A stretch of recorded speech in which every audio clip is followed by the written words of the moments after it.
Тамара Яндиева.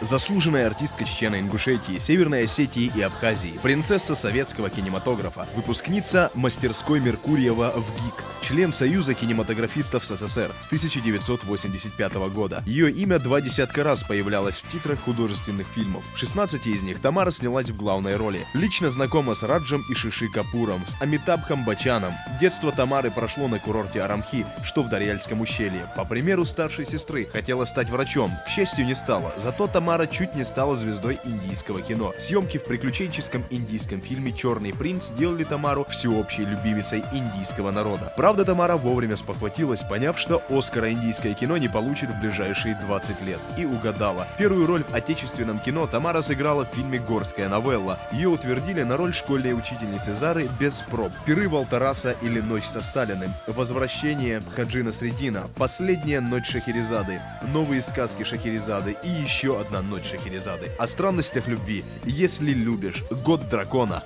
Бабек.